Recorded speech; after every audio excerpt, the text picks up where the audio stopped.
This is the Pal Talk News Network.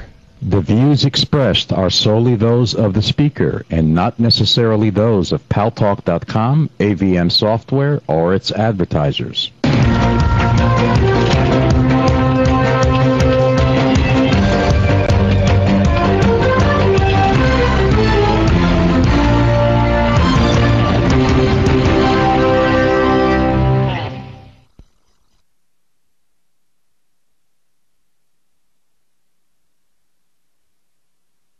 Gary Audio. Nice? I know. Calm down. Okay, I hear the tones just fading away. Boom! News Talk is online. News Talk Online is a production of paltalk.com, the largest multimedia interactive program on the internet with more than 4 million unique users on demand on iTunes and on YouTube and on my blog, GaryBaumgarten.com. Where you can post your comments, whether you agree with yours truly or not. No retribution. And 1 second, guys. This is the president calling. Newsroom, Gary. Your name's not on the list? I will take care of it for you. Okay. I knew that's what it was because that was a building security calling. Okay. Forget the lead into the show. That was our guest, Danny Schechter, who's stuck downstairs for the second half of the show. So I am going to have to put his name on the list to get in. So while I'm doing that, let me just set this up real quickly by telling you the very latest on the Times Square bombing situation. As you probably all know by now, there has been an arrest. Faisal Shahzad, an American citizen who was born in Pakistan. He was arrested late last night at JFK Airport, boarding a flight to Dubai. He was heading back to Pakistan to escape probably the long arm of the law. According to Attorney General Holder, he did acknowledge his involvement. He claims that he's working alone, but the Pakistani authorities reportedly have made a number of arrests and promise additional. So there does seem to be an international component to all this. I really had a much longer intro, but I have to put Danny on the list, so I'm going to let Dane talk for as long as he wants. Dane in New York, welcome to News Talk Online on the Pal Talk News Network. Hey, thanks a lot, Gary. I don't know, the almost bombing was very, very scary. I only work a couple blocks away from there in the studio where I work very often. On that day, several blocks away, and I actually catch the train right there. And right by Times Square, there's the train. You catch a subway train to go back to the path to New Jersey, and it's very scary, very, very scary. I'm very happy that people have been keeping their eyes open. You'd say, Times Square.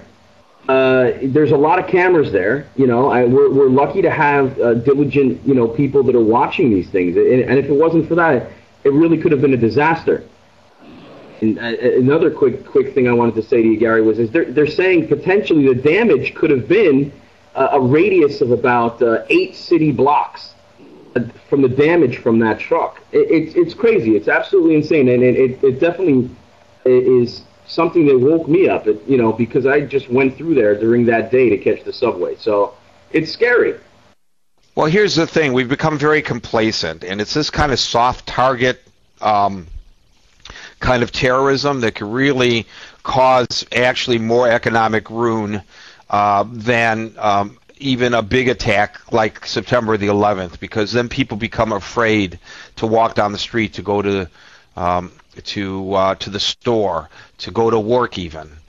And I know people who did not come to New York City today to work, even though the threat has been obviated.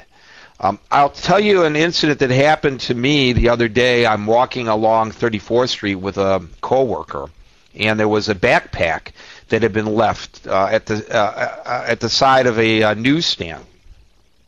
So there were some people milling around, including a guy on his cell phone, and I approached everyone. Is that your backpack? Is that your backpack?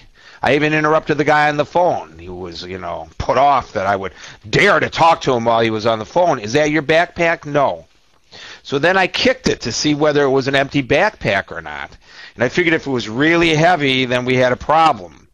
Well, there was obviously something in it, but it wasn't that heavy.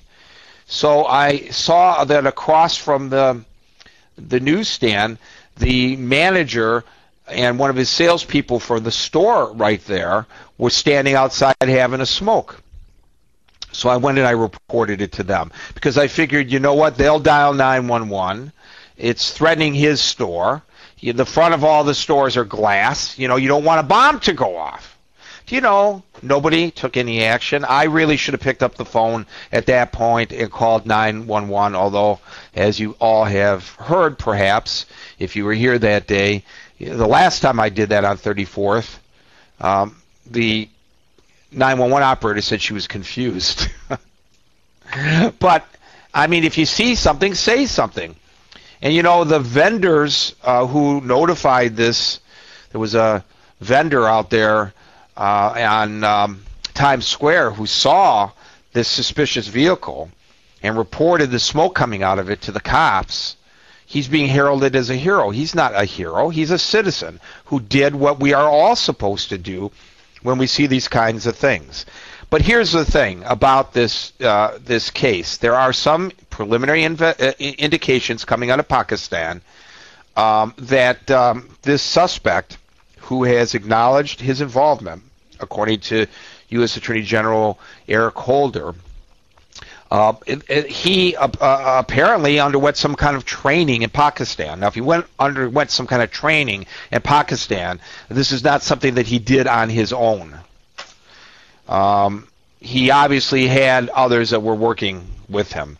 I will say this. The cops and the FBI did a tremendous job of good, old-fashioned investigating to get this guy before he escaped. And I will just tell you briefly, in case you haven't heard, because there are a lot of things being said that are inaccurate about how he was nabbed.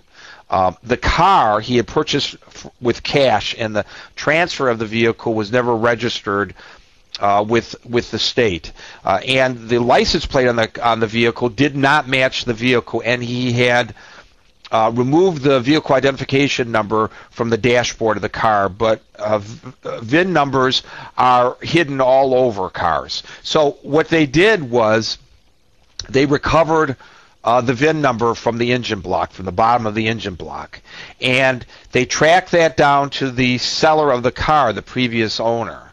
They went to visit the previous owner, and he said, yeah, I sold it on Craigslist. A guy came over here and purchased it, paid cash. Here's his cell phone number. The guy had a disposable cell phone. Now, I don't know how they did this, because I heard one report that he had actually discarded the cell phone. But what I understand is they were still able to figure out who the fellow was. They put him on a no-fly list. And then when he went to JFK and boarded the plane, his name came up, and then the